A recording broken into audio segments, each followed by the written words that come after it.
मन वश में हो सकता है यदि मन को हम अपने अनुसार चलाएं। मन दो तरीकों से काम करता है। पहला, मन अपने हिसाब से काम कर सकता है, या दूसरा, मन को हम अपने हिसाब से काम करवा सकते हैं। जैसे हम कोई गाड़ी चलाएं और उसको उसके मन के हिसाब से को छोड़ दें तो क्या होगा, और हम अपने हिसाब से चलाएं तो क्या होगा। आइए समझते हैं कहानी के माध्यम से। दोस्तों, इस कहानी के पीछे को तर्क अगर आप समझ गए तो आपका मन काबू में हो सकता है। पहली बार जब इस कहानी को मैंने सुना तो मुझे इसका तर्क समझ नहीं आया, लेकिन इसका भाव शिक्षात्मक, प्रेरणादायी है। हेलो दोस्तों, मैं दुर्गा प्रो आपको Durga pro Hindi English relaxing story channel में स्वागत करता हूं। दोस्तों, एक बार महात्मा बुद्ध किसी नगर से गुजर रहे थे। बुद्ध की नजर एक कपड़े के व्यापारी पर पड़ी जो दुखी और हताश दिखाई दे रहा था। बुद्ध चलकर उनके पास गए और पूछा कि हे भाई, तुम इतने उदास क्यों हो? अगर तुम मुझे अपनी चिंता का विषय बताओ तो मैं तुम्हारी कुछ मदद कर सकता हूं। कपड़े के व्यापारी ने बुद्ध को प्रणाम किया और उनको अंदर बुलाया। उस व्यापारी ने कहा कि जब से मेरी पत्नी की मृत्यु हुई है तब से मेरे घर पर मेरे छोटे बेटे की देखभाल वाला कोई नहीं है, इसलिए मैं हमेशा इसको अपनी दुकान पर लेकर आ जाता हूं।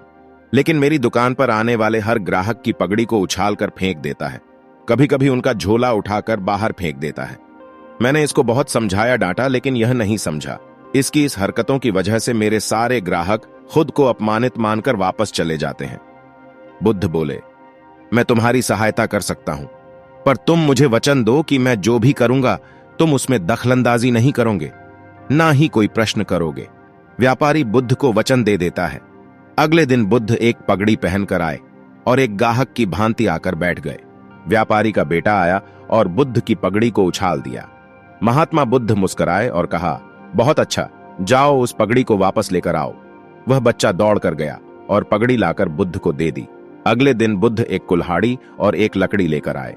उस लड़के ने फिर से उस पगड़ी को उछाल दी। बुद्ध ने उस लड़के को कुल्हाड़ी और लकड़ी दे दी और कहा, जाओ इस लकड़ी को काटो।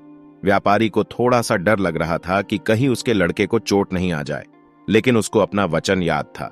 7 दिन तक महात्मा बुद्ध कोई ना कोई नया काम लेकर आते और उस लड़के से करवाते। शीघ्र ही वह लड़का भूल गया कि उसको किसी की पगड़ी उछालनी है। व्यापारी बहुत खुश हुआ और बुद्ध को धन्यवाद दिया। मुझे पता है कि इस कहानी का और मन के वश को कोई विशेष संबंध नहीं है, लेकिन पहले आप इस तर्क को समझ लीजिए। अगर हम अपने मन को अपने हिसाब से काम नहीं करवाएंगे तो मन अपने हिसाब से काम करेगा। मन वश में हो सकता है यदि मन को हम अपने अनुसार चलाएं। मन दो तरीकों से। पहला, मन अपने हिसाब से काम कर सकता है, या दूसरा, मन को हम अपने हिसाब से काम करवा सकते हैं। जैसे कि मान लो हम कोई गाड़ी चला रहे हैं और उसे गाड़ी को उसके हिसाब से चलने दें तो क्या होगा, और हम अपने स्वच्छ विचार से चलाएं तो क्या होगा। दोस्तों, कमेंट करके जरूर हमें बताइएगा। दोस्तों, बुद्ध से मिलने से पहले उस लड़के का मन और दिमाग अपने हिसाब अनियंत्रित रूप से काम कर रहा था, लेकिन बुद्ध ने उस लड़के को अपने अनुसार काम करवाए, जिससे उसकी आदत ही बदल गई। दोस्तों, आशा है कि यह वीडियो आपको जरूर कुछ ना कुछ सिखाया होगा। दोस्तों, इस कहानी से हमें सीख मिलती है कि हमें अपने मन को जैसा काम करवाएंगे वैसा ही काम करा पाएंगे। मान लो आज हमारा मन है कि काम पर जाना है, पर मन नहीं कर दिया तो हम काम पर नहीं जाएंगे। तो बात यह हुई कि हम मन के हिसाब से काम करते हैं। दोस्तों, इस कहानी में आप समझ ही गए होंगे कि किस तरह से अपने मन को हम वश में कर सकते हैं। धन्यवाद। दोस्तों, वीडियो पसंद आए तो लाइक, शेयर और सब्सक्राइब जरूर करें। धन्यवाद वीडियो देखने के लिए।